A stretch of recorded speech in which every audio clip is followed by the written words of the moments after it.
Welcome back, everybody, to talking about aggressively angry books with aggressively angry people like Jen and John and me. Welcome. You need to change your name to a J, buddy. Yeah, I yeah, I should, like Jordan or something. Yeah, so You can name, after your favorite author. maybe. Well, Yeah, that makes a lot of sense. So yeah, we're here today to talk about The Steel Remains by Richard K. Morgan, something that I've been talking about for ages, and finally other people have started to read it. And last week, I think 2 weeks ago, Jimmy on the Fantasy Network also published a review, and that got more people to read it because other people are more convincing than me. And so it's time to actually talk about that. And I'm very, very happy that you two agreed to come on and talk a bit about this book. So let's get this started, right? All right. Cheers. Ooh. Cheers. Cheers. So yeah, I know for you, John, it's the second time that you've read it because I forced you to read it sometime last year. And for you, it was the first time to read it, right, Jen?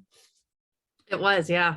I finished it. I spent a couple weeks because I just finished the second book last night. I had every intention of waiting so we could talk just about the first book, and it was too good. I couldn't stop. All right. So yeah, so I wanted to look at like, what was your first impression of this book when you started reading it? Oh, all right, so you got that great opening line, which I think you had read to me before I even started reading the book, the when your friend comes in and says, his undead mother is trying to climb in through the window or something like that. Yeah. It's such a great opening scene to get a sense of this character, though, to get us who Gil is, that sort of like he's ruled out all other options and possibilities, figured out, okay, this guy's not drunk or crazy, and so I guess I'll go get my sword and go kill this thing with this like world weary, like, all right, well, fuck it. I guess we're gonna have to go destroy something now. And he does it in this like completely badass and yet sort of annoyed that he's got to go fight again. There is a certain level of world weariness there. Yeah, exactly. Anyways, great opening scene, and just the language and the way he thinks about and talks about his situation in life is very very modern. Yeah, definitely.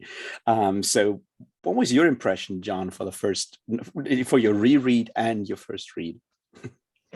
Actually, this was my third read because I read it the first time, and then it was so good. I was waiting for a book to get delivered, so I figured I'll just read Steel Remains again while I'm waiting. And then I read it just last week for this. So what I really like about the opening setting is, you get the impression right away, this is not your Tolkien ripoff standard fantasy setting. I mean, Ringel is well past his prime. He was a hero at Gallows Gap 9 years ago, and since then he's been mooching drinks and laying around this inn and trying to sleep with stable boys. And he gets irritated when he has to go to the graveyard and fight that thing because he was busy drinking. So it's just that, we're not starting out as a farm boy, on a sort of Romans building kind of adventure. It's no, this guy's been there. He's seen it, he's done it, and he's sick of all of it. Yeah. I love the attitude. It's just fantastic. It tells you right away, we're not reading a kid's book here, so get ready. No, we're not. I think that's like the first premise. I mean, this book has a lot of different things that it tries to do with fantasy, but the first thing, I guess, is exactly that premise. Like, so what happens after the big war? What happens to all those heroes once the war is over? What do those people do? And with all three characters that we have here, with Arketh and with Agar and with Ringil, they're all basically past their prime, or at least past the big heroes, right? The dragon has been killed. Agar is the dragon. So what do those people do now? And that's, I guess, I mean, that's a very modern question, because when we look at fantasy, right, a lot of it is very violent. It's all about war and stuff, and we never ask about all the trauma that those heroes carry with them afterwards, I guess. And it's one of the questions that this book asks, in a way. Yeah, and one of the other questions that's interesting that Morgan explores in this book is like, okay, so what happens to the heroes after the big battle is won? But what also happens to the politics? Yeah. Like, okay, we saved humanity from the lizard folk. Yeah. Have things gotten any better?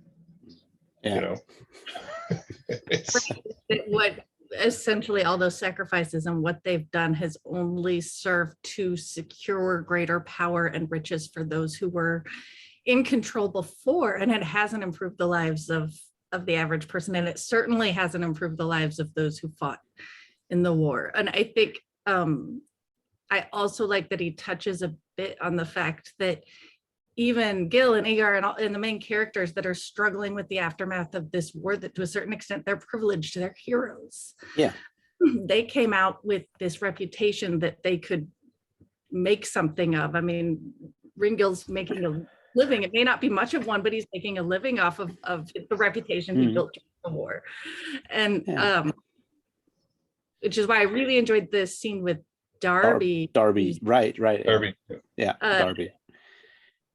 And there's a second one in a similar vein with Arketh, right? When she rides home at night and she finds that beggar, like, who's another like cavalry man who's just lying around, like, who's basically homeless at that point. Mm-hmm. It's not like as intense as the scene with Darby, but it's also mentioned that also in the Empire, there's also a lot of homeless veterans that are, like, you know, gave basically everything and then were just forgotten.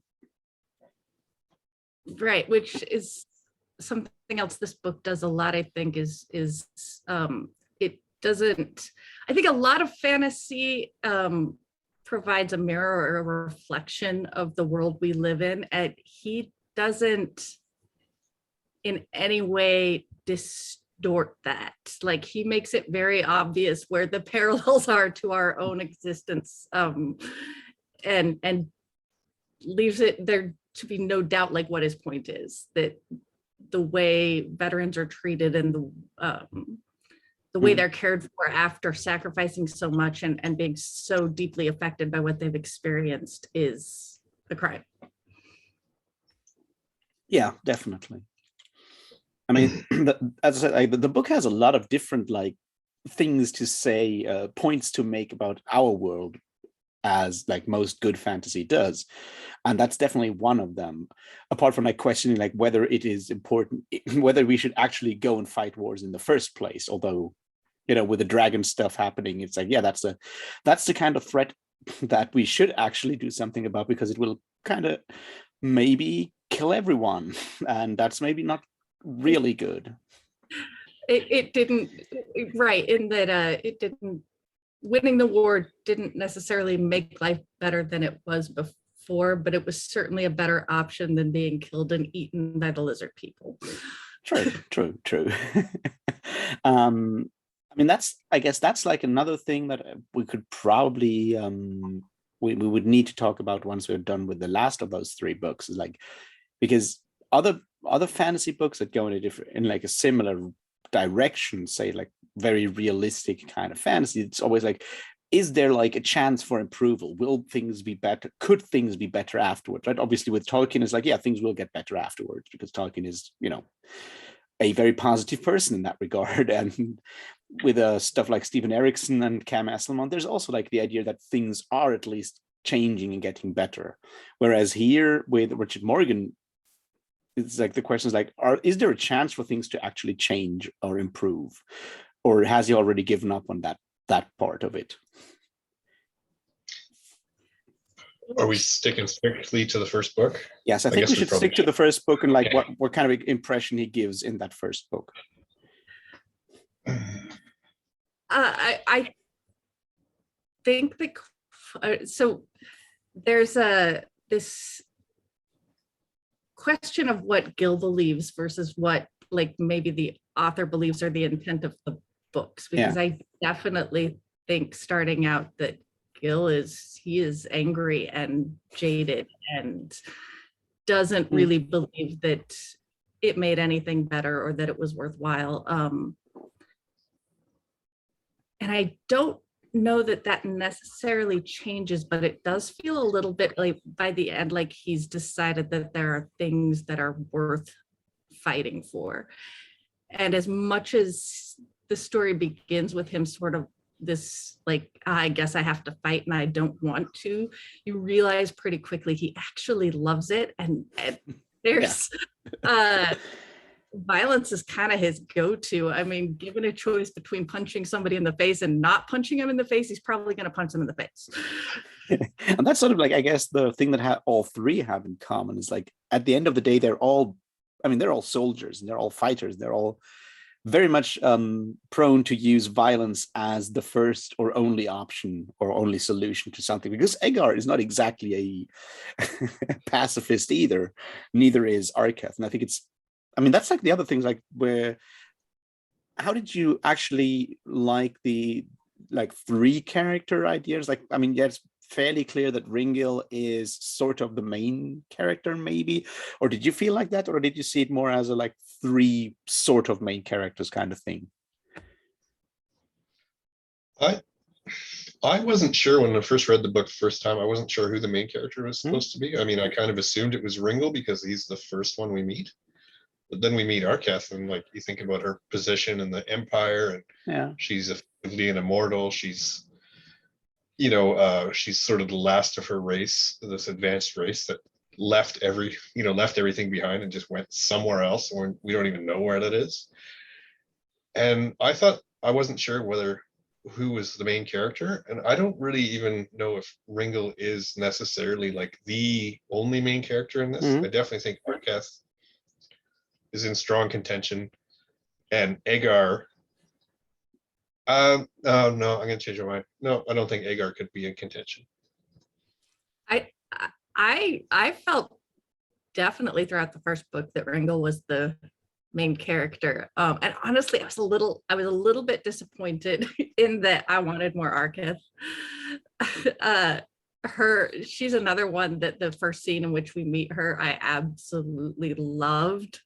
The whole everybody going in search of her, and then when they finally find her, she's just swearing up a storm and banging at things with a hammer inside the ship. And our very first view of her is her head popping out of this arch or this hole in the side of the ship and saying, "Okay, I've done enough reading for today. Let's go." Hey, I can relate. That's sort of how I do my reading. It's definitely a very anybody's ever tried to read. Sorry, go right. Very much a Nietzsche kind of approach to philosophy or reading. Oh, you beat my philosophy joke. I was going to say anybody that tried to read Hegel would know exactly what she's talking about, right? All you want to do is smash. Yeah. But that's, her introduction is absolutely fantastic too. Like Agar's is a bit, I don't know. But then again, I do very much appreciate Agar as a character, because it's like maybe the clearest of these perspectives of like how aging, like how just getting older can actually affect us, that melancholy that he has that fuels his rage and anger, but that melancholy that like of having seen civilization, having had this glorious life, and now he's stuck with his like clan back there, and he knows it could be better, but it either doesn't have the energy or his people don't have like the will to actually do anything, like make anything better. And he still goes and repeats the same dumb mistakes to just like keep going, I guess. I found that like very human in a way. I think of the three, he's the one who's most attached to the memory of his glory days. Yes. Yeah. He's still reliving it to a certain extent, even though he's gotten way too old and he's not in a position where he really should be doing that kind of shit anymore. Yeah, definitely. Yeah, I don't know what you're talking about. I mean, when they come, when his brothers come and say, you know what, you're screwing up, you're not doing a good job, and Yeah. we need a better chief, or whatever his role was called. They're not wrong. He's not doing a great job in the position. No, he's not. Oh. And Yeah, I think the worst part is that he's aware of the fact that he's not doing a good job. And yet doesn't stop him from fighting for it. Like he at no point considers just turning around and leaving, even though that's exactly, I think, why my impression anyways is that the gods kind of set this up specifically so he would leave, so that they could get him where they needed him to be with the other two. And he's still like, yeah, I'd just kill them all. Yeah, I like that point when Takovach is just like so pissed off. That was supposed to be a warning. You were supposed to go. Like, no, that's not how Agar works. But I got the impression with Agar, like, I love Agar, he's fantastic, but he's also Morgan's commentary on the barbarian archetype of fantasy. Right? I mean, at the end of the day, like when Agar says to Gil, you know, I ain't fucking civilized. He's a barbarian at heart. Yeah. You know, and it's kind of, you know, you could see him as like sort of a Conan if stuff didn't go that well for Conan. You know, King Conan sitting on the throne of Aquilonia and melancholy and doing a pretty bad job and just being pissed off, right? Because I mean, there's a lot of parallels, and like, you know, Agar goes out, experiences civilization, and just like Conan, and then, you know, ends up ruling just like Conan. And then just like Conan, he thinks, oh, we should, you know, improve people's lives and bring this kind of, all the things I've learned of all these different civilizations, we should use that to improve people. In Aquilonia, it works great, apparently.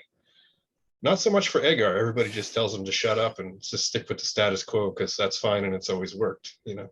Yeah. And even he like kind of thinks to himself that, you know, maybe it's made me soft because he misses having the shaves and the hot baths. True. And reading. Yep. Mm-hmm. Yeah, that's true. I did appreciate that, even though the characters don't spend a lot of time reading. There were a lot of little references to the fact that they all are big readers and that books were important in their lives, and that when Gil packs up to go with his mother, he references the fact that almost everything he took with him was just a bunch of books. Yeah, true. I do, however, really like the point when they're leaving the town at the beginning and he says good, like he tries to say goodbye to the schoolmaster, which is probably the manliest farewell I've seen in a long time.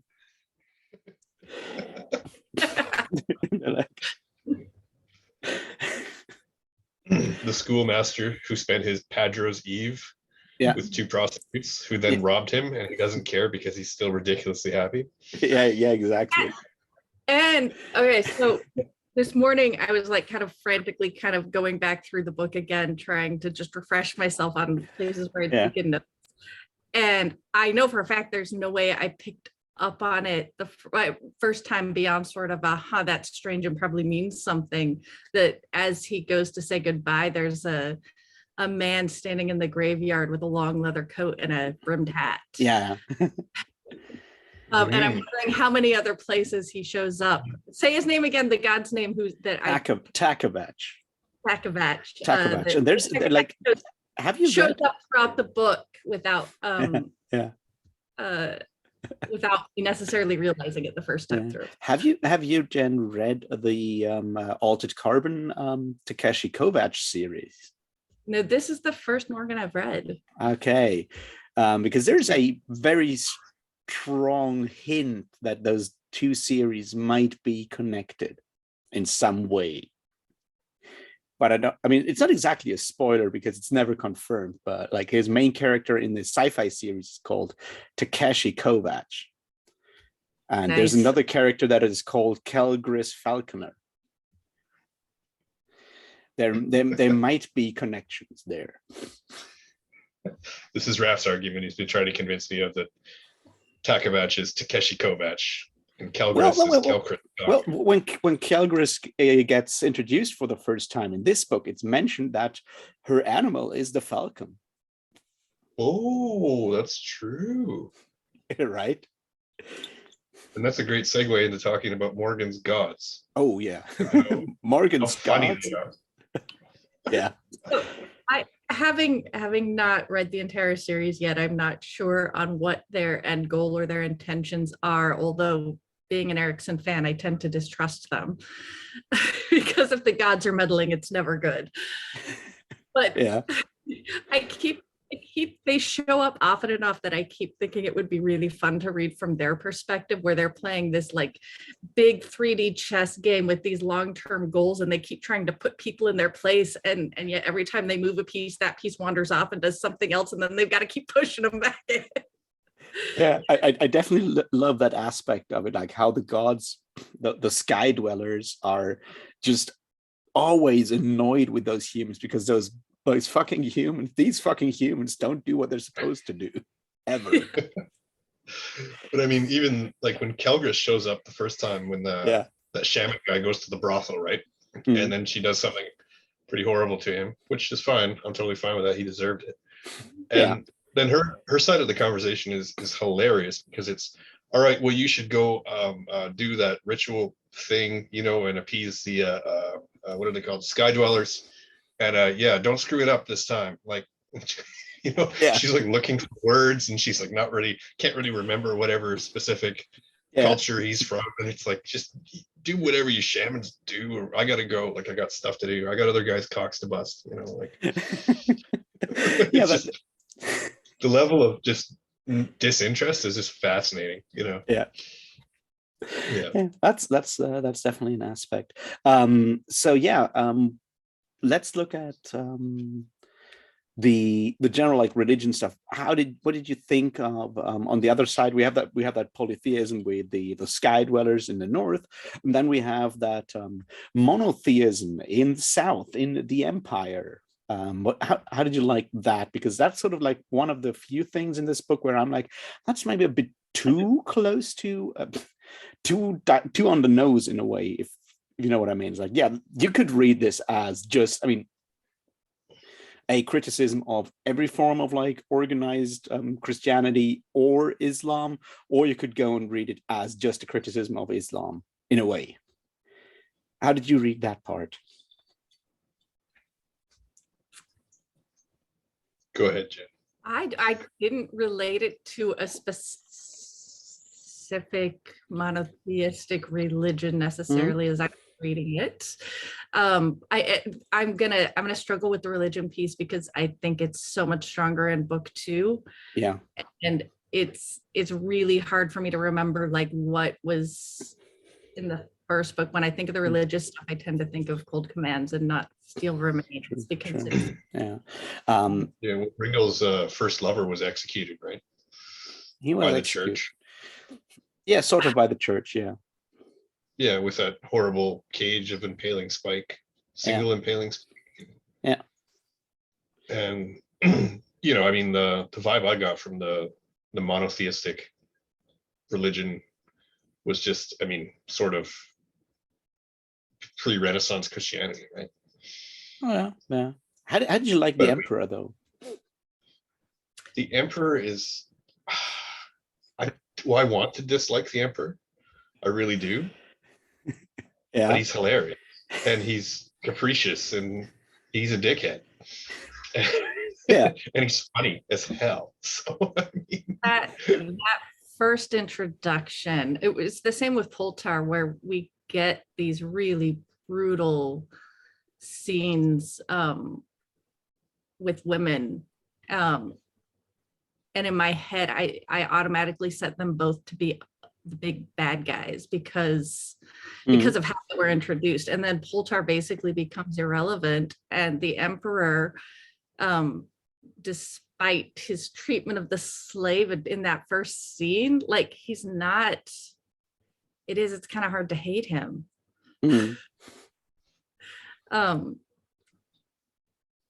Which is interesting because it's easy to hate Poltar, but it really doesn't matter. At the end of the day, he's a shaman in some tribe up north, and doesn't have a lot of influence on the story, aside from doing the one piece the gods needed him to do, which was to get Agar out of the north.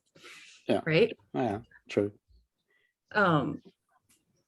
Which we haven't talked about that stuff either yet, just but the treatment of women and the treatment of homosexuals within.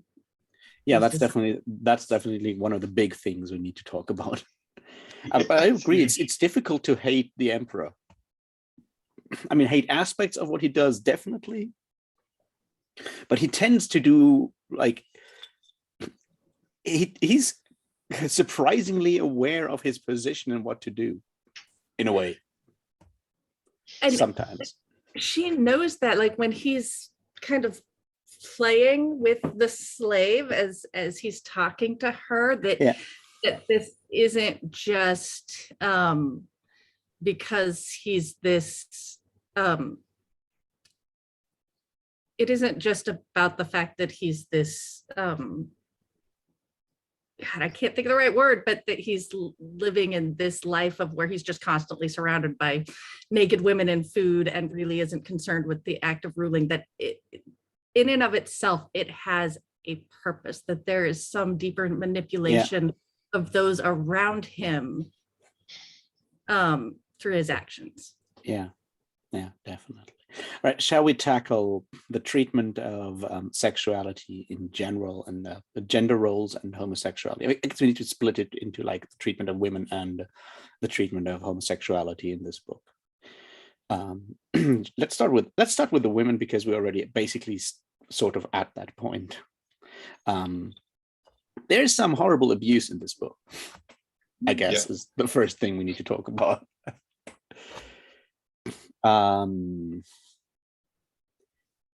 How did you feel about that, Jen? It was probably my least favorite part of this book, and it's not because he didn't handle it well. I think it served exactly the purpose he intended it to. It's more that I think I'm at a point, probably because I've been reading a lot of medieval fantasy lately, where I'm tired of that narrative. I'm bored with it. Like, I am really just sick of reading about women in that role, where really we have these two options for women: they're whores or their wives and mothers, and there really aren't a lot of other options. And we've got Arketh, who has forged her own path, but she's a very unique character. It's not something that is available, I think, to most women. Exactly. And even, like, Gil's mother, who I actually think is a great character and seems like a very strong woman, is completely dependent on her husband for everything and has to make all her decisions accordingly. And so it's not, it did exactly what it was intended to do. It just I'm kind of tired of it. I'm kind of tired of seeing women treated that way in books. Yeah, I certainly can see that. I mean, not that we need to defend it, but I've seen it, like, showed in, like, a lot of fantasy books. I agree with you there. It's like it just feels that, like, when Morgan does that, he wants you to be pissed off about it. He wants you to be angry about it. He wants you to say, "Oh God, it sucks." It's not just like backdrop. It's like, you know what I mean? Some of those, like, "Oh, this is pseudo medieval Europe. Women are treated like shit," and then that's just like it. Now he's like, "No, it's terrible. We should maybe go and burn something down." Right. In that. In other books, it often feels like, well, because of it's this kind of society, that's an excuse for it to, and it's like, bullshit. This is fantasy. You could really make this anything you want it to be. That's kind of the point of fantasy, and we don't have to fall back into those tired gender stereotypes. Here, I think he's using them specifically to make a point about that, but that didn't make it any more fun to read, because he did it well, and it did piss me off. Yeah, I would say they're graphic, and I mean, they're awful to read, but I don't feel like they were gratuitous. You know, like you guys are saying, that there's a point to them. And it's, you know, like we said, Morgan's like holding up a mirror to our world, and it is a dark mirror. And he's not going to shy away from that kind of stuff. And the point is to piss off his characters and also to piss us off, because the same stuff happens in our modern world, you know. So, as much as I didn't enjoy reading it either, I think I understand his point, maybe. Yeah. That's that's how I would read it, I guess. But yeah, I mean, this book wants the reader to be angry at the end of the day. I feel that's sort of well, not just at the end of the day, start of the day, middle of the day, and the end of the day. Yeah. It's all rage all the time. True. Yeah, but let's have a look at this point first of at the treatment of homosexuality, because that's something that I know it's been something that has been treated of in more fantasy books, but it's especially in the grimdark area, which this kind of maybe falls into a bit. Although I would argue it's something else than just grimdark. But the point is, it's pretty unique to have homosexuality such an explicit topic, explicit both in its depiction and as front and center, because out of those three main characters, or if we call them three main characters, out of our three characters, Agar, Arkith, and Gringil, two of those are homosexual. Yeah. Agar's the only straight one. True. Yeah. God, is he great. I mean, I was shocked, in a positive way. Wow, it's like you said, front and center in your face. It's almost like Morgan just saying, do you have a fucking problem with this? Let's go.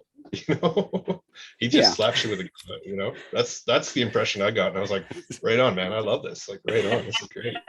Right from the beginning too, in that very first chapter about Gil, it's one of the first things we know about it. And his anger at his treatment because of it is front and center. Yeah. And I feel like that's one of the things that I found interesting is at the time when it was released. I remember that because I read it on release. Richard K. Morgan got a lot of hate mail from fans of his Takeshi Kovacs books that read this one were absolutely furious that he dared to actually put a lot of gay sex in his fantasy book, and the whole I'll never read anything of your stuff and I'll burn all your books and stuff like that. And he just took all of that hate mail and published it on his website at the Times. So it was very much on purpose to make people to show up how conservative a lot of fantasy readers are. That's definitely one, and how homophobic they are. That's definitely part of the mission of this book. Are his other books as explicit when it comes to the sex? Yes. Okay, so the explicitness is not new. It's the fact that it's explicit gay sex that yes. Okay. All right. Which makes it even more hypocritical. Basically, it's not that just I mean, because I can understand if you think those sex scenes are uncomfortable to read because they're so very explicit. And it's I did not start to read porn, but apparently I am at this point. Yeah. But I'm shocked. There's a bunch of insecure straight white men on the internet. Yeah, we have thought that. Yeah, it's almost like they're threatened because can't have a gay hero because that would be awful. Yeah, I do. I mean, that's the thing. He does two things there at the same time. On the one hand, he shows how that gay character is treated by his society in the book and how homophobic his society is. And at the same time, he provokes that homophobic reaction in a lot of his readers at the same time, and shows up how they are basically like the bad guys in his book, because society is the bad guy in this book most of the time. I think that's why it's really important that when there are a lot of made up terms and races and all kinds of language unique to this world, like there are in most fantasy books. Yeah. But the one thing he does not do is create alternate slurs. Oh. When he uses slurs and racist or homophobic language, he uses our language, and it hits harder because of that. And I think that was very intentional. Yeah, definitely. Although I would probably also argue that since Morgan is a British, there's another difference in using these words, I guess, compared to an American perception. But yes, he uses slurs a lot, very explicitly and very deliberately as well. There's no, I think there are lots of examples where other fantasy sort of shows up the issues with racism or with bigotry in any form, but it's really easy when you read something like that to recognize it and yet not see yourself in it, because you know, I'm not racist against hobbits. I think they're fine. I'm one of the good guys. Yeah. I think it's a whole lot harder if he's using your language to call out the bad guys, right? Yeah. And especially with the slurs, because he uses slurs that we're not going to use on this video, because they're definitely way beyond anything that you can that you should actually use in public, I guess. Right. And when I say your language, to be clear, I'm not speaking of your language or that of people watching this video, but the kind of people who wrote him letters afterwards, right? Yes. Yeah. That's exactly the point. But yeah, I do agree that it's very much on purpose to use that language, and he uses a lot of very coarse language in general, right? I mean, there's a lot of fucks in there as well. Part of I don't know enough about the author, but it does feel like Gil is sort of a stand-in for what he's trying to say. This sort of, oh, you have a problem with this? Fuck you. I am going to be as in your face and as explicit as possible. Like, you don't want to hear about this. You want it to go away and disappear and pretend it doesn't exist and pretend that I'm not who I am, and I'm not going to let you. Yeah. I'm going to remind you as often as possible that this is who I am and this is what I do. Well, I mean, yeah. He definitely is standing when it comes to that righteous rage, definitely. When it comes to sexuality, I will not speculate. I just know that he's married and has at least one child. Sorry, I didn't mean for his sexuality. I meant for his this. Mm-hmm. But both, all of those characters are in his purpose with choosing to create not one but two gay main characters. Yeah. Definitely. And Arkith is just as much a stand-in there as well. When you have that whole scene when she just when the invigilator and the people from that church go and kidnap her whatever I keep forgetting her name. Anyway, that woman, that survivor, when they go and kidnap her, she just goes and murders them in the middle of the street in broad daylight. And that one felt very much like a I don't want to say revenge fantasy, but it is very much that kind of thing. It's like someone is not happy with organized religion. Yeah. And he makes that very, very clear. Yeah. Well, one thing I was going to say when Jen was talking about other fantasy novels do tackle these subjects, but they tackle it, with tact and grace and kind of leave you an interpretive door open, so you can interpret it this way, or you can not. That's fine. Yeah. Morgan punches you in the face with it about 6 times. Yeah. You're not getting away from this. No, this is it. He rubs Gil's dick in your face literally all the time. Yep. Yeah. That's awesome. The attitude's perfect, man. And in such really funny ways. I mean, his quips and his comebacks when he's talking to particularly people who are extremely uptight and uncomfortable with his sexuality is so much fun. Yeah, near the end when he's talking to that soldier, that imperial soldier, and about the Duenda in general, and is but I need to explain that part. And he's no, this is important information. I need to know that in all the detail. Because really all the detail. And he's like, yes. So I fucked him in the arse and in the mouth a lot. And yeah, he just really wants to rub it in. There's a point in the beginning where he compares getting into the salt warrens. He's talking to his mother, and he compares salt warrens, getting into a priest sphincter, uptight sphincter. Yes, tightly clenched sphincter, and that he needs to make sure his lubricated. Yeah, definitely.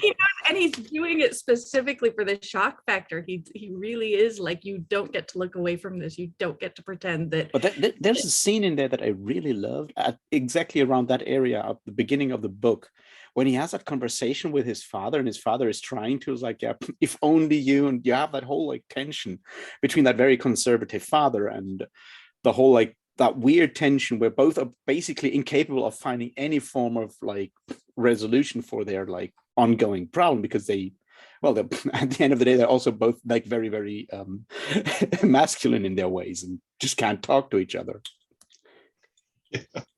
Yeah, but there's, I mean, I do appreciate that there are also very real moments of raw emotion behind Yes. that.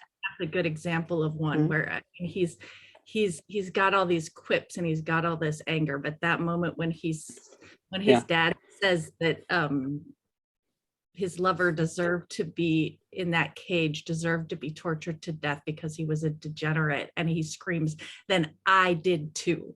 Yeah. I deserved that too. And like, you can just feel the pain in that moment. Yes. And so there is that in your face factor, but you also get the other side of that, the fact that his quips and his comebacks are also masking, like, there's real pain behind that. Exactly. That he's genuinely been hurt by not just the attitudes, but the laws and the religious beliefs around homosexuality. Definitely. Yeah, Morgan's really good at writing relationships, like, full stop.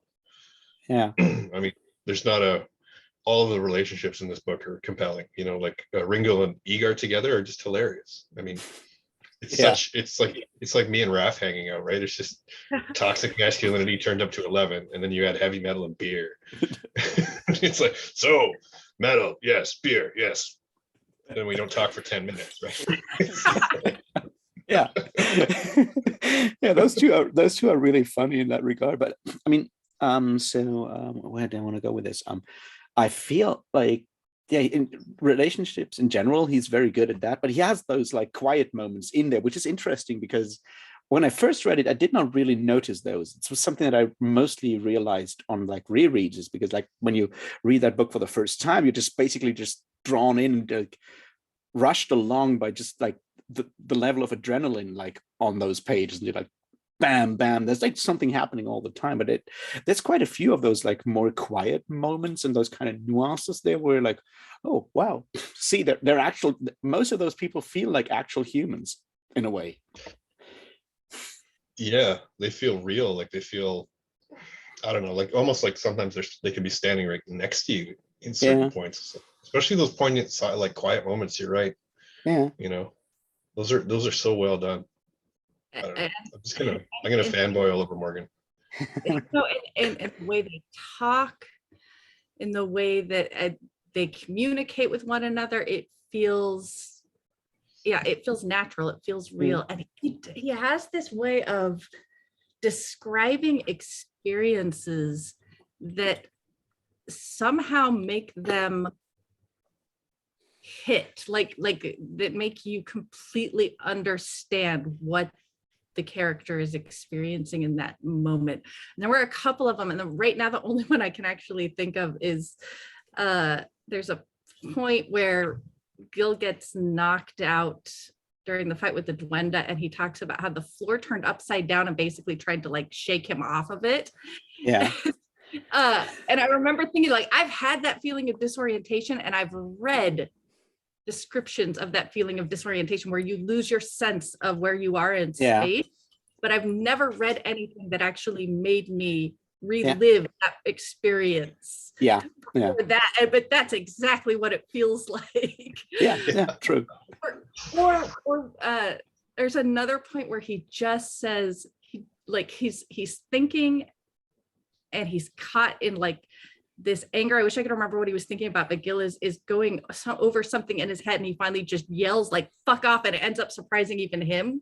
That's at the end of when he goes through that slave cellar and frees all the slaves, or opens their doors and realize that he can't actually do anything because even if he frees them, they will still be caught in that system, and he just like at some point yells it, and it reverberates in the cellar. Yeah, but he doesn't yell at them. He's like yelling at his brain to stop. And yeah. it came out of his mouth. Yeah, exactly. That's another thing, that the despair that like you have in that situation, because he realized that he can, like, what he does is just a symbol. He's like, he does it for himself. He breaks open their cells, but they're naked, they're lost in this border. They can't actually, even if they manage to get out and go back to their families, because slavery is legal there, and they're debt slaves, they will just be recollected and so forth. There's no way out of that system for them, apart from just actually going and tearing down the entire thing. And that level of despair is, I think, really interesting there. What's interesting, comment. Oh, sorry, Jane, go ahead. I think it's an important distinction that a lot of the things that he's fighting against are legal and accepted, that slavery is legal, that that homosexuality is illegal, that this is not just about people's attitudes, it's about like codified, this is acceptable, and therefore what he gets a lot of is that fighting against it is wrong. And what, I don't know, it just made me think a lot about like what most of us do when you're in a situation where these powers that are much larger than you have said this is okay and there's nothing you can do about that. That it's a lot harder to fight. And so I think most people, even in the books, most people will say, well, yeah, we know slavery isn't great, but it's legal. So what are you going to do? There's nothing you can't do. It's legal. So you just have to accept it. That's something that I find, that's like the interesting thing there. There's two things I did really appreciate. And I kind of glossed over this the last couple of times I read it. I've read it like 5 or 6 times at this point. It's like when he goes into that slaver's quarter with those two, even those 2 henchmen he has with him do actually come across as nuanced characters, and they're just hired muscle to show up for like 1 chapter. And you have the one who has this like anger against slavery because some of his family members were also sold into debt slavery, and the other one's like, yeah, we all have those, but there's nothing we can do. And you have that fatalism on the one side, and you still have that like rage and also idealism on the other side, even there with those 2 that are basically just henchmen. I really enjoyed both of those characters. I can't remember the name, but I'm also going to call out as one of, I think, the funnier moments when they he's pretending to be a merchant from some other town. And they're speaking to each other in that language, and he's like reciting a nursery rhyme to the one guy, and then the other guy starts counting numbers back to him because that's the only words he knows in that language. Errol and Gersh, I think, is their names. And so he's like, yes, 11, 13, 17.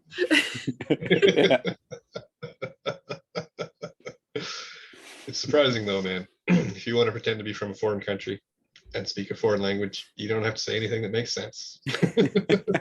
Yeah, true. I've been there. But it's funny, like that scene in the slaver cellar there. I mean, look at it from a standard fantasy narrative, right? Like where you're playing D&D or you're reading a fairly normal book. The hero goes in and rescues the slaves and feels good about himself. And then the heroes go off and they get experience and treasure, and nobody ever thinks about like the particulars of like, okay, you open the cages and cut their manacles off. Like, where are they going to go? It's middle of winter and they're naked. And you just like, oh, well, we're done here, boys, and just up and leave as the standard hero, right? And then Ringo sits there and agonizes about it, and then he just gets to the point where he just says, fuck off, and just does what he thinks is right anyway, even though he knows it will make a difference. I enjoyed that. I mean that's like a large part of is that whole idea that like the system itself is is the problem, and your individual actions will probably not change the system, not matter in the larger thing, but sometimes you do that thing for your own sanity, right? And that's something that I feel this book does a lot. This is like where I think it's sometimes just like a revenge fantasy, because what Morgan does is like he shows you how fucked up the world is, and his characters find out how fucked up the world is, and at some point you, the reader, are like, that guy needs killing bad, and then his characters go and do exactly that and kind of live out that righteous anger and violence. Like, it's brutally violent in some points. He does that in an interesting way, because, and I feel that's sort of where the catharsis comes out. It's very cathartic as a book, I feel, because yeah.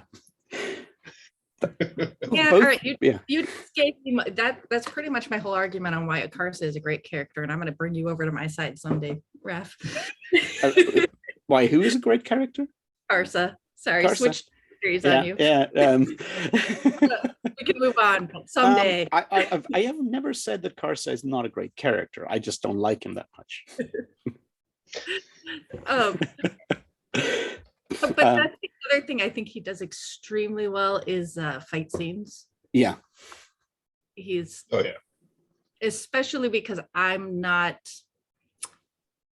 like big battles. I like strategy. I tend to not be as interested in that one-on-one combat sort of thing. And I was completely along for the ride with these fights. Yeah. He cooked, and he manages to use them also as an opportunity for exposition. And there are moments in there where he's flipping back and forth and like remembering old things, and we're in the fight, and he's got a lot going on in there. And there's never any confusion. Like, it's always really clear where you are and what's happening. And I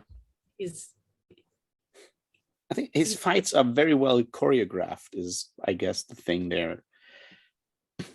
Both as like the actual fight on the ground, but also the way he puts them together in writing, and what he mentions at what point and where he flips.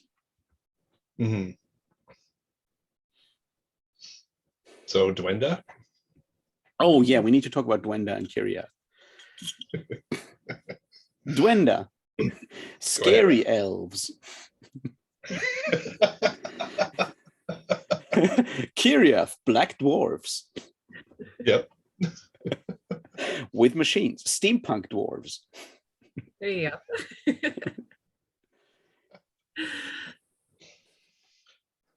Yeah. The Dwenda are definitely scary as fuck elves, man. They're pretty terrifying. Yeah.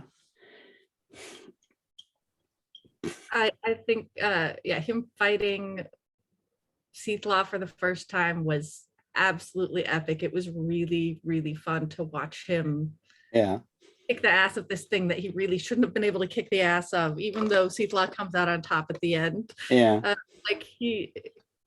was a fun scene. For me, the scariest scene was probably the one where Seathlaw's explaining to him why everything's going to be better if the Dwenda just come and take over. Yeah. And his vision for what the world will be like. Yeah. I want to correct myself. Scary as fuck fascist elves. Yeah. Oh, there we go. I did love that one scene, like probably not the most scary all in all, but the one scene when they're like first meeting Riskillen, his sister, and Seedlor goes out to call back the others, and she just sits and is like talks about like how Seedlor gets involved with humans and whatnot, and it's like, if you hurt him, I will fuck you up. I think that was especially funny because she really did not speak the language well, and so everything else was this really like strange sort of formalized mixing up of words that were almost but not quite right, and then nailed that perfectly at the end of all of that. And she's like, and so if you were to hurt my brother, I will fuck you up. Like that drove it home. Definitely. Well, it's true though. The first thing you learn in a foreign language is swearing, right? So definitely. be good at that. Yeah. Well, yeah, I mean, what I like about how he handles the duendes is they like from what they do and whatnot, they're not that different from like elves in a lot of fantasy books, right? They're like sort of immortal, and but he goes to that like, what does that actually mean if you have like that long perspective and these like weird magical abilities? What does that actually do with your psyche? How do you actually see those small puny humans that just live a couple of years and then they're basically dead again? It's like, wouldn't it be natural to look at them as sort of as pets or whatever, because you are so much superior, and you have that like right at the beginning is like get off with your fucking superiority, and Seedlaw is like, I think it's quite that superiority is evident, and I think yeah, but it kind of is. It is, but there's also that question. It's the same with the Kiriath, that they are superior to humans in many ways, but we're not sure if they're quite sane either. Yeah. These fucking humans. At least by human standards. Yeah. Which is sort of the other side of that. It's like it's not quite clear if humans are sane either. That's true, but we talk this idea that what they've done and what they've experienced has changed them in some way. Not necessarily for the better. Affected No, by that. of course not. It does not make them better. But yeah, I think it's interesting because you have a lot of these elements that are like standard fantasy staples of like the elves kind of long-lived and beautiful and have all these magical powers and control the land and whatnot. He makes that fucking scary. And then you have the idea of like dwarves or whatever being sort of mechanical. And he's like, no, but they look like humans. They're long-lived. Also, they're like extremely black-skinned, and they have these. And I do love the idea of their like those ships they have, those Earth ships where they just Fire like ships. Yeah, the fire ships when they just like go into a volcano to go to a parallel universe. That's just fucking cool. Yeah, one thing I like about the way he handles like the Kiriath, I mean, you never get full-blown expository on them, right? It's just like you get tidbits here and there and here and there, and it's up to you to put it together. Yeah. And it's that's a really cool way to handle it. It's not just straight on the nose boring style. And like the way he handles the duendes, he keeps them off stage for so long that I think the tension just ratchets up and ratchets up and ratchets up. And then Cecil comes out of nowhere to fight Ringo. And like, I did not feel disappointed. Like the expectation Morgan set for how dangerous the duende were was just met like in spades. So yeah, I mean, we've seen the aftermath of them just basically destroying an entire town by accident. Yeah. Because somebody moved a rock. Right. Yeah. Tell you a funny story.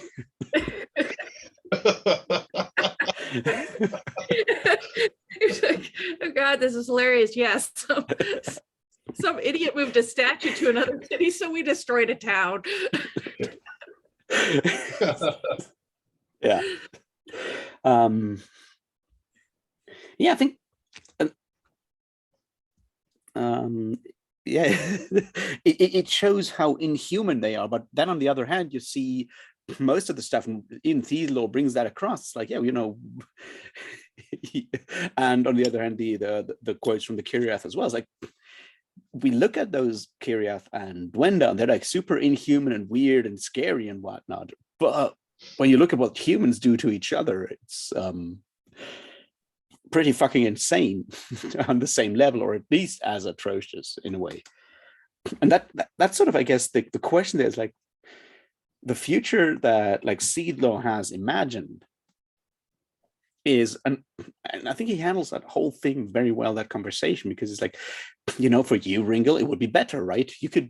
No one would actually persecute you for your sexuality and all these other things. It would be better. There will be no like, this form of slavery will be good and unsafe. It would be better. It's like, so why argue against this? Because it really forces Ringil and us as human readers to actually think about it, because you always have this like platitudes like, you can take our lives but not our freedom and bullshit like that. And it's like, but what does that actually mean? Why is it actually worthwhile to preserve human society? Why should we actually do that? Is it worth it actually? And he drives that question home fairly well in that situation. I think that's what made it so scary for me, is like Seedlaw's like future is horrific, But then Ringel's present is also pretty fucking horrific at the same time. Yeah, there's no guarantee that one's going to be better than the other, right? You know, like Yeah. the future the Duenda envision, yeah, it's horrific, but the future humankind might arrive at could be as bad or worse, you know, given all the factors at play in this world. Definitely. Yeah. We haven't talked about the lizard folk yet. Well, they don't get mentioned that much in this book, do they? A little bit. We don't know a whole lot. Just sort of some flashbacks to battles, and I know they eat the dead, and they came from the sea, and that's about it. And there are dragons. Yeah, they're dragons and lizards, and they came to this continent and overran it. Mm-hmm. I think there's also a mention of something like they were fleeing something, the lizard folk, wasn't there? Yes. Yeah, or that their lands were dying. And something, yeah. Yeah, they needed to find new lands to live in, essentially. I go back a little bit to what you were saying about the Kiriath and how he sets it up and how he sort of just reveals a little bit at a time. Yeah. And that they're all mostly gone. And so really we can only learn about them from what they left behind and from what Arketh remembers, which is surprisingly little. Even though they haven't been gone that long, there's still this sense that she was never fully part of it. Society or part of it. And I actually think one of the best examples of that is the first time we meet the helmsman, because it's really, really long time to get this big long description before you finally realize, oh my God, he's talking about a computer. It's a computer on her wall, but we yeah. Why is it not called Alexa? That's another terrifying aspect in this book, though. The helmsmen are scary. Yeah, they are inhuman logic machines that they scare the shit out of me. You know, just because of their very inhumanity. You know, I think the description helped a lot when you first meet the helmsman. You know, this massive mechanical spider on the wall with organs stapled up everywhere. Yeah. You know, lights all over it, and you don't even know where to look. It doesn't even have a central sensory organ that you could address. Yeah. It was very like Twilight Zone, 1960s kind of sci-fi vibe, but like with a sharp edge to it that was scary, you know? Yeah. Sorry, I dug it. Sorry? And that we're just sort of, everybody just is sort of hoping that they have their best interest at heart, essentially. Like everybody's just kind of banking on that. We think that they want what's best for us, and we hope that's true. I think that's another thing that I found fascinating when I think about this world, is this, like, his world there is extremely fucking dangerous in all kinds of levels, and he does that without talking about there being monsters all the time, right? But Egar's homeland, the steppes are fucking scary. They're cold as fuck. There's these like steppe ghouls at the beginning, that opening scene. There's that stuff. The helmsmen are scary. The League with its slavery and so forth. There's no safe place in this world for anything, anywhere. And that's, I feel, very fascinating, because you have like all these, like, you know, look, your grimdark kind of fantasies where the world is fucked up and whatnot. But he's fairly not on the nose with how fucked up it is, and still everything feels dangerous. It's a wonder that anyone is actually surviving and sort of having a good life there. Even the very beginning, where Gil has sort of retired to this small little hamlet in the mountains, and our very first scene is him battling a corpse in the graveyard. There is nowhere safe. The swamps certainly aren't. No. Even these small towns in the middle of nowhere, there's danger everywhere. What do you think about like the swamp, like the Inishman swamp, and the Kiriath weapon that destroyed the Duenda city? So that's something I think is interesting in that I don't know if he explicitly comes out and says it, but there's sort of this idea that the Kiriath are peaceful and more evolved than humans, and yet when we look they basically nuked the city. And what they've done, I mean, like their greatest accomplishment seem to be weapons of murder, right down to the Curiath steel that Ringo carries around. Yeah. Yeah, I mean, They're enlightened, and yet they've really what they've used their technology for in this world, at least, is primarily methods of killing. Yeah, definitely. and that's why they end up leaving, right? I mean, that's that scene. These fucking humans are cheating, are gonna drag us into every goddamn fucking conflict, and we're gonna start becoming something that we don't want to be. And then she has a flashback to that scene later on, and she says, when she sees the weapon, I think, in the marshes, and she says something they don't want to be, or something they don't want to be again. Because the description of that Curiath weapon read to me like an orbital strike. I mean, like this is something like an orbital strike or a nuke or something like that. Yeah, this is like weapons of mass destruction level of. I mean, he even says like 50,000 people died. Yeah. But this isn't your hokey pokey fantasy with your fireballs and your lightning bolts anymore. Like these guys are playing for keeps. No, you know, they don't fuck around at all. No. There's mention of there being mages, and yet it doesn't seem to, like, magic in humans doesn't seem to be a major factor in any, like, it doesn't seem to lead to power in any way whatsoever. Yeah, he's just like the sorcery. It's like they talk about sorcery. It's like we don't see a single human sorcerer. We don't even see any sorcerers in the entire story so far. Unless that's what Ringo becomes at the end. I don't know. Well, there's blue fire now, so he can do stuff with blue fire. Oh, that ending. And that's like another thing that I love about just the first book, how he does that. Is like you have the prophecy at the beginning, and he's like cynical as all hell. It's like, yeah, a Dark Lord is rising. And the way he flips it is that at the end, the last line's like, oh, maybe Ringil is becoming the Dark Lord. That's what we're getting there. That I will say, I finished the last chapter. And I remember thinking, so the only two pieces that I felt like really hadn't been resolved were the slave girl in the kitchen at the very beginning at the Skiath home that had been working at the fire. Yeah. And we knew wasn't just a slave girl, but never really found out anything else about her. Yeah. And the prophecy, the whole Dark Lord is rising, because there's a point where you think maybe that's the Duende, and then he just kills them all. And so that was sort of left hanging as well. And then we get this epilogue, and he takes both those pieces and wraps them up so nicely. And that scene where he's looking in the mirror, oh my God, that one gave me chills. Yeah. And that's the thing about that. Sorry, Jen, go ahead. No, go ahead. I was done. Okay. The thing about that, when he finally flips the prophecy over and you realize, wait, maybe the Dark Lord is Ringo. And I had that moment of like thinking back through the book, and I went, oh my God, it fits. Like, you know, like, there's not just maybe, there's a very good chance Ringo is the Dark Lord.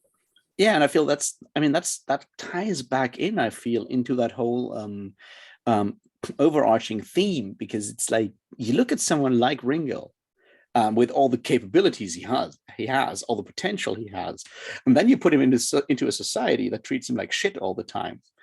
Why would you think he will turn out to be the hero after that? I mean, why would he?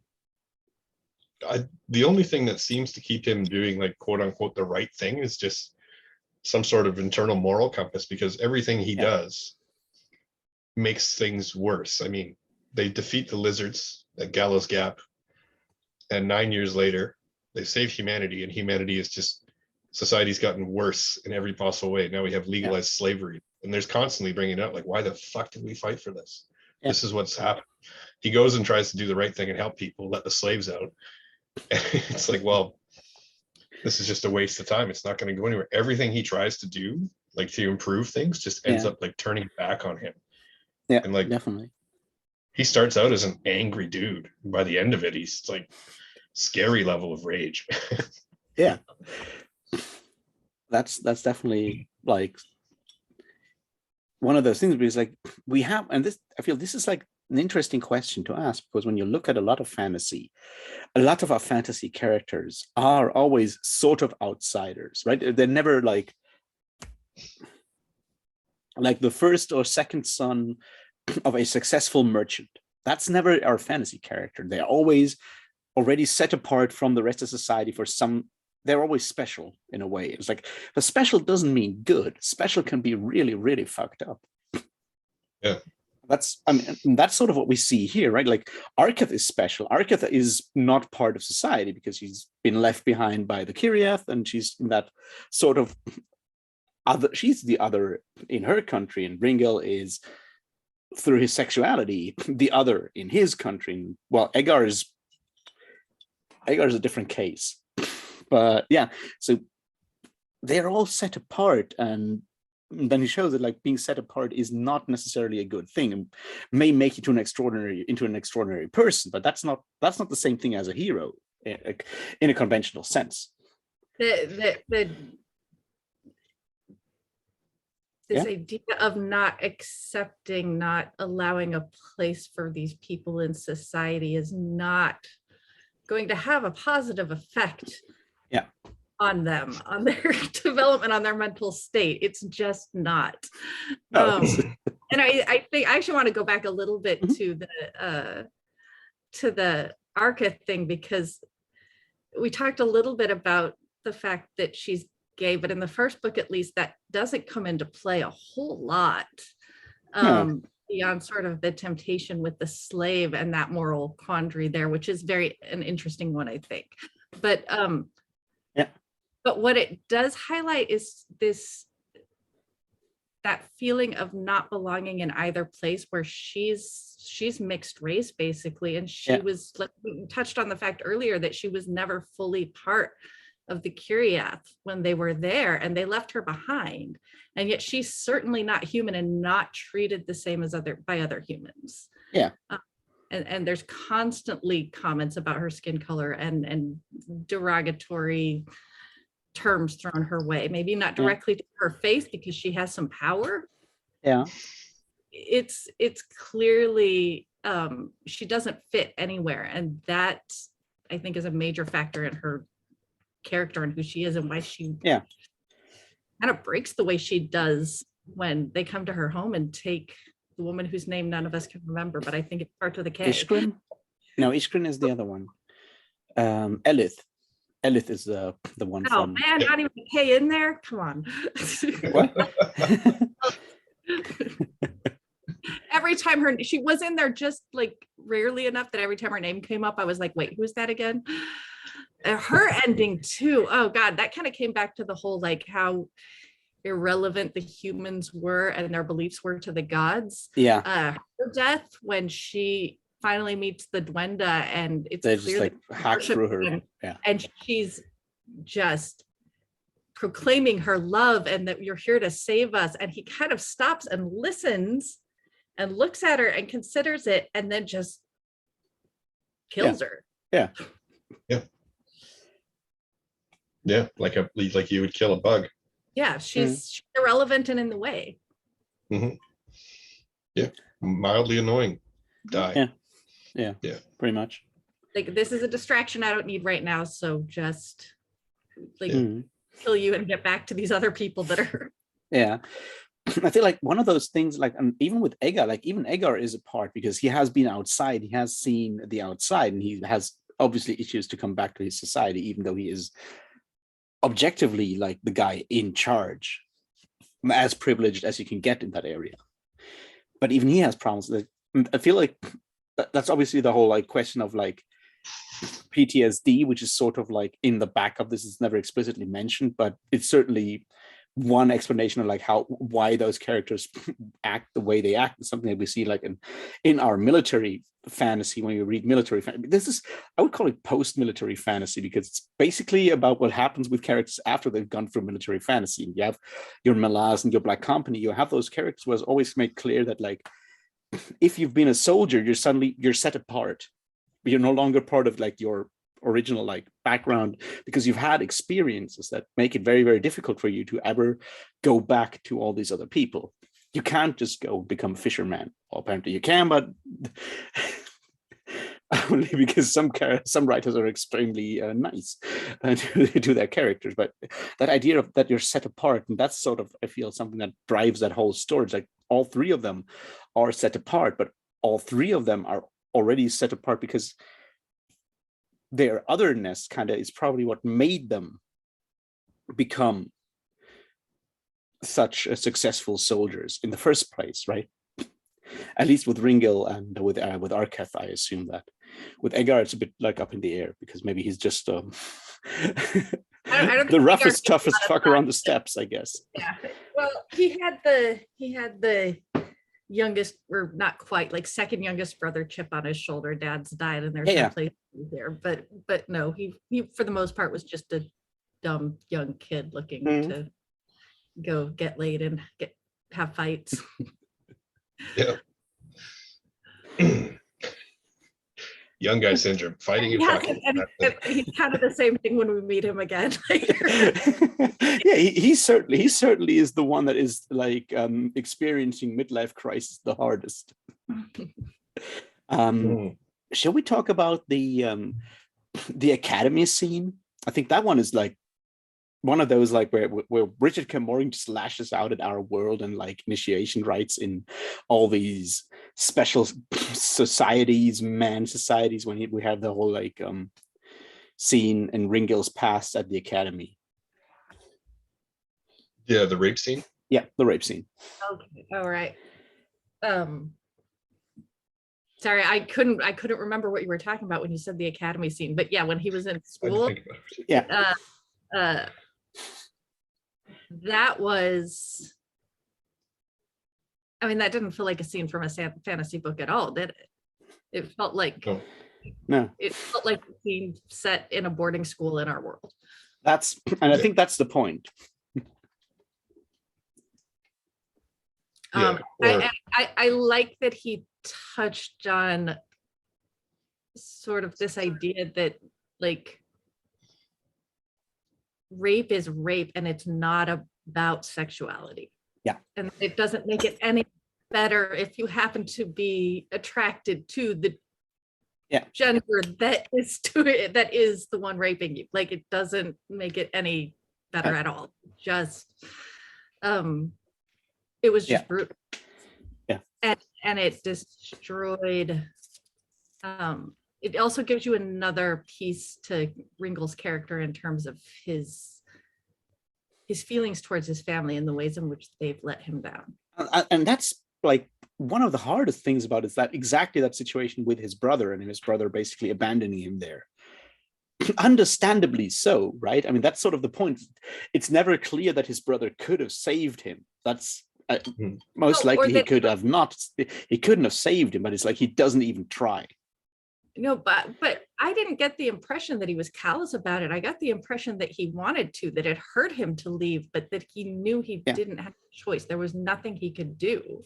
And I guess that's like the difference between Gingrin Younger and Ringil, because Ringil would have just like run in and done it anyway, because he's that kind of person.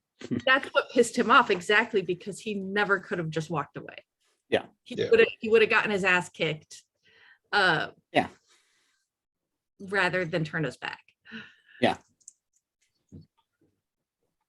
And he can't forgive that in his brother. And I will say that I think there is a marked lack of empathy in all of the main characters, or the ability to see things from another perspective.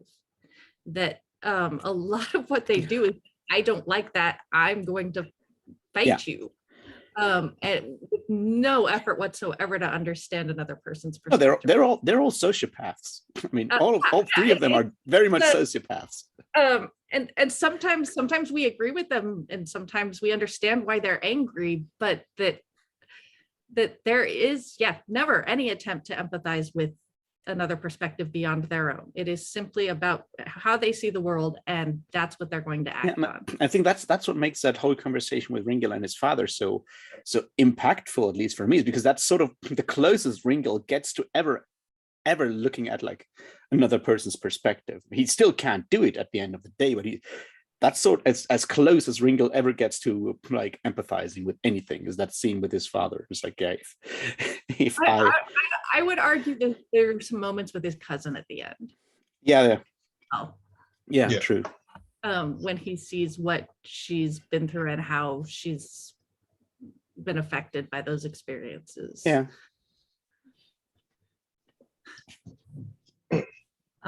Yeah, there as well. But I think that to a certain extent is less about him putting himself in her shoes and more about him recognizing a fellow broken spirit. Yes, that's what I was going to say. Is like that's because she has been treated like shit by society, so he kind of feels that, you know, recognize a kindred spirit. That's sort of like a thing. There's like it's not about him making an effort. It only works because she's so close to his situation at this point.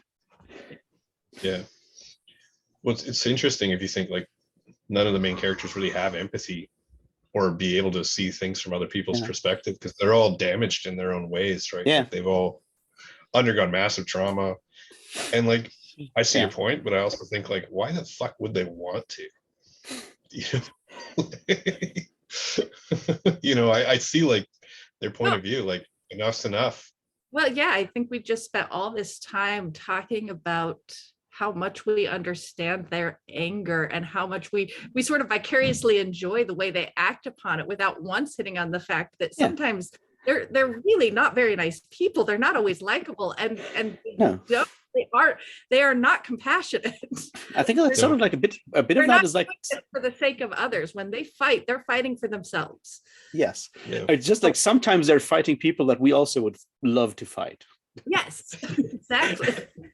which is why that both that scene in the slave room when Ringil, like that first like actual big fight scene when Ringil and the other two, like Errol and Gersh, take down that entire group of slavers, basically, why that feels so good, or while that battle with where Arkuth takes down the priests that are kidnapping Elith. I still remember her name. Wow. Why that feels so cathartic is because you're cheering for them, but like basically they're committing murder. Isn't there also a part of you that's like, God, you're being stupid? Of course. especially with Arkuth, like on the open street, they're like, right? Should we talk about drug abuse in this book? Can. The mass amount of drug abuse by all of the main characters. Like, and it's always made clear that they're actively doing this to change their personality, and they're doing it like consciously to change their personality to become even less human in a way. Yeah. It's terrifying, actually. Yeah. I don't want to think about this anymore. I'm going to go get some hard drugs. Yeah. I sympathize. I drink sometimes because of those reasons. Yeah. Things are easier when they're high, basically. Yeah. When they're fucked up, it's just easier to deal with life. Mm. Yeah. And it also, it's hard. I've been trying to figure out, like, sort of, there are a couple different kinds of drugs, and I'm trying to figure out what they all do. But this sense that it also gives them the energy to act on. I think like Crimson is sort of like cocaine, and Flandrin is sort of like weed. Yeah, okay, that sounds about right. Except I was thinking with the Flandrin that it might be more like opium. Could also be opium, yes. It's a downer that kind of makes people mellow. Yeah, Crimson is an upper. Crimson's like is it's how they deal with the world, right? Yes. It's really fucking hard and tiring otherwise. It's a wonder that it's a miracle that any of those three are still alive at the end of this. Yeah. Well, are there several points where essentially they're only alive because the gods have stepped in and decided, like, no, we still need you around for this. And that's the other part, because like what changes, right? Before that, they were soldiers. Before that, they were soldiers in an army, and were basically pieces on a board that were pushed around by the emperor or whoever is in charge of the league and stuff. And now they're basically the same thing. It's just like someone else doing the pushing. Mm-hmm. Yeah. I think like Agar never would have survived that attack with his brothers and the cell swords. Yeah. It's the big I just love the fact that he pulls a Deus Ex Machina and then has the god complain about having to do that. Yeah. Man. It's pretty funny. Yeah. I'm pissed. I love that part, and I know I don't get to know at least yet what the god's intentions are or what their end goal is, but I find it really funny when every time they have to step in, because it really is this like, God damn it, just you're supposed to do this shit on your own. do what I want you to do already. Yeah. Yeah. It's actually funny. This discussion ended up being way more serious than I thought it would be, because this is actually a really funny book. Oh, it is that as well. Yeah. You know, I mean, I don't know how many times I laughed out loud reading this book. It was quite a few. And then I also was horrified, and also like was profoundly moved, especially like the scene with Ringle and his father. Yeah. You know, so I mean, it's an amazing book, and I love it. I'll probably read it again in a few months. Yeah. I know there's a lot I've missed, and I'm thinking especially in the part when they're in is it called The Great Places? Yeah. The Great Places. Yeah, and he's sort of in and out of these dreams and these interactions with other people, and I feel like that's something that is probably going to carry a lot more meaning for me if I go back and reread it later. Yeah.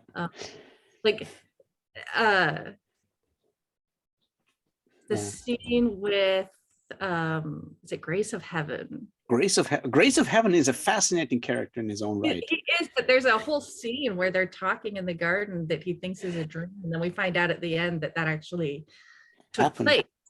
Yeah. I was supposed to stay colorful for you in the slums. And that's the other thing that we haven't spoken about yet, the discussion or implicit discussion of privilege, because all of them are privileged. But Ringle is where we have that whole discussion, like how Jellim gets executed because of privilege, because his father can pull him out of there, and how, on the other hand, he behaves like a privileged nobleborn because he is, and he uses it as a tool from time to time, consciously at this point, but he also subconsciously has it all the time when he gets pissed off at Grace of Heaven and all these other people. Yeah. Right. Or his sneering at him for moving into the nice neighborhood. Yeah, exactly. Yeah. Which he can, because he grew up in that nice neighborhood and never actually had to live in the slums. It was a fun place to go visit and have adventures when he was a teenager. All it ever was to him. Yeah. And I feel that's one of those things that I find so fascinating about this book, because when you go like and read it for the first time, as I said before, it's like I was just like rushed along, because it's so easy to just lose yourself and just like be pushed along by just all the action and all the anger and all the adrenaline, and then you figure out, then you look back and you're like, wow, even those parts of society are actually, there's a lot of depth there. There's a lot of like verisimilitude to our, like, you know, there. Mm-hmm. Like a lot of nuance to it, a lot of layers there. Yeah. Because I do remember thinking that, like, as angry as he is, part of that anger comes from the fact that he's privileged, and so this is sort of the one area in his life where he hasn't just been able to go out and do whatever the hell he wants with no consequence, and he's pissed off about it. Well, that's the point. He was able to get away with a lot of stuff where he shouldn't, and he recognizes the fact that he shouldn't, and that makes him angry at that point, because like anger is his only reaction to everything. Is like either he's pissed off because people actually discriminate against him because of his sexuality or whatever, or he's pissed off because he's the one with the privilege and gets to get away. But he recognizes the injustice and he just turns into anger every time. Outside of the whole like Grace of Heaven, where he just like is blind to his privilege, or just like goes through that anyway. At Arca, definitely, we don't, outside of the moral dilemma with what to do with this slave, who's basically a sex slave that she's very attracted to. Yeah. We don't really see her using her position of power for anything beyond satisfying her own curiosity. Well, and getting away with, you know, actually not. Right. and using those connections when she needs to murder a bunch of people in broad daylight. Yeah, that too. Yeah. Oh man. With her knives that have names, I'm just gonna call that out real quick. Those knives are like Laughing Girl, Band Gleam, Quarterless, Wraith Slayer, and one more that I can't remember right now. I think she has 5 knives. Just 5, yeah. Yeah.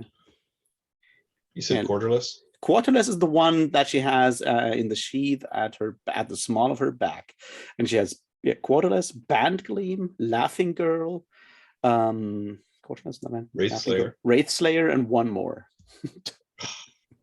I'm gonna have to go look at the book right after this because it's gonna drive me insane.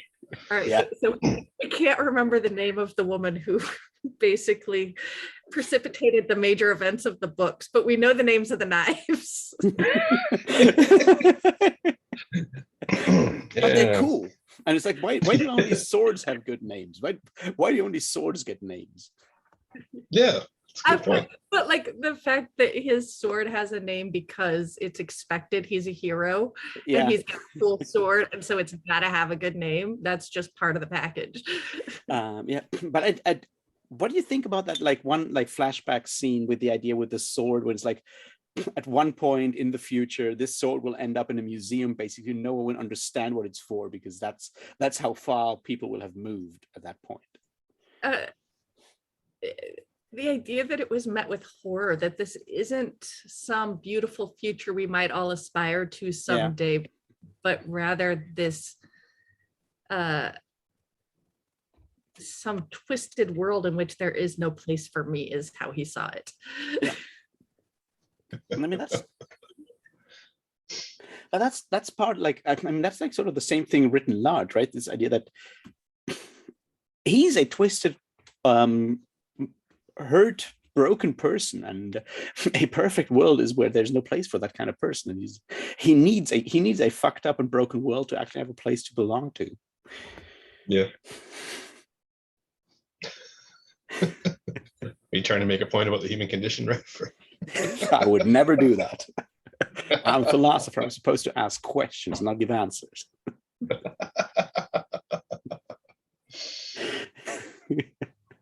We got priests for the answers. Mm.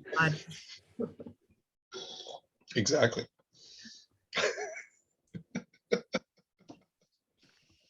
So what did we miss? I don't know.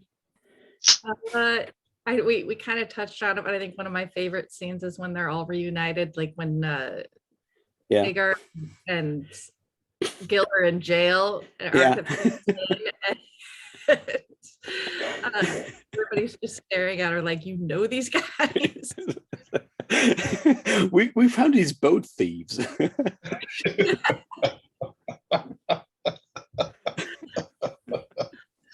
That was just as satisfying as you wanted it to be when all three finally came together. Yeah, that's the thing. Like, apart from all the other like heavy stuff that we talked about, Morgan is extremely good at writing these satisfying like scenes where, like, yes, it's exactly how I want this. This is awesome. This is cool.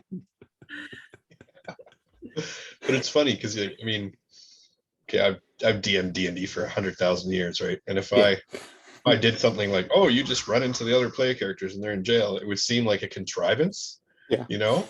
And even my players would be like, really, you're going to pull that one again? Okay, John, whatever. But when Morgan does it, he does it well, and you're like, yes. But it is a contrivance, and I appreciate that he just comes out and says it, that like a lot of work went into making this happen. At least it was, we're not going to pretend that it's some sort of coincidence that they all found themselves in the same city. Like, no. A lot of gods did a lot of heavy lifting and got pissed off. Somebody had to go and poison her horse to make sure that this happened the way it did. Some major Deus Ex Machinas were involved to get this actually on the road. You guys better not fuck this up. Let's go. Yeah.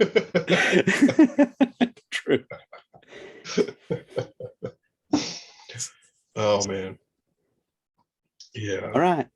Do we have like final words, or should we end this at this point? You go ahead. I'm good. I want to keep jumping ahead to Cold Command, so we should do that one soon, and so that then I can start Tomorrow? the third book. I can't do it tomorrow. I'm excited. I love it. I could totally read that book tonight, man. Cold Commands. I do have to read Wheel of Time. It's okay, buddy. Just give me a hard time. I I'd say can my do- final words are go read Steel Remains, and if it offends you and horrifies you, then good. I don't give a shit. There's like one thing I think that I kind of did not mention why I think this is so refreshing for me. And that's sort of the idea that this feels sincere. Like a lot of like when it comes to the darker stuff and the more popular darker stuff, you Joe Abercrombie, and I have not read the newest trilogy, but first trilogy and so forth. You always have this like slight ironic distance where it's like a wink and a nudge, and yes, it's super grim and dark and whatnot, but it feels always slightly distanced in a way. What you might call a bit cynical or whatever. This feels sincere all the way through. There's no situation in this book where you don't feel that, where it feels insincere, I guess. All the rage, all of that stuff is very much honest. I would agree, and it's the characters are jaded and cynical, but it's hard-earned cynicism. yeah, but the tone, like that's the characters, and it's fine for the characters to be cynical, but you never have that like in the tone it is written or anything. It always is like very sincere and honest. The raw emotion of it feels raw. I will say, so when that first chapter, when he's immediately like, Gil's thinking about like, just I've been treated like shit for being gay. And he's going off about that in his own head. And I remember sort of thinking, God, if this is going to just sort of be like an excuse to talk about his personal beliefs, regardless of whether I believe with or agree with him or not, I don't know that I'm interested in going along for that right? Or if this is going to turn out to be some sort of gimmick, let me see how far I can push you, let me see how far I can shock you. That in and of itself is not interesting to me. No. And here's the thing is, I think to a certain extent, he does do both of those things, but he does it in a way that, first of all, it's surrounded by a really great story, by really great characters. Yeah. And like you said, it's meaningful. It's not let me just see how far I can push your buttons. There's a purpose to it. It feels like there is really a message behind the story, and not just him trying to beat us over the head with how shocking he can be with his language. Did that make sense? What I tell people when they ask me about this book is it feels like Richard Morgan wrote this with a dagger clenched between his teeth and blood dripping on the keyboard. Like it feels, it's there, man. It feels sincere, it feels passionate, and I think that's why I connect to it so strongly, because I'm like a very passionate person. It's like, this book makes me want to go out and set fire to something or punch someone in the face, and then I don't do it because I'm not that kind of psychopath yet. Next time we get together. His character.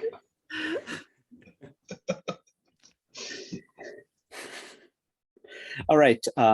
It's been wonderful talking to you about this book, and I guess we'll do this again once I got back to reread the Cold Commands.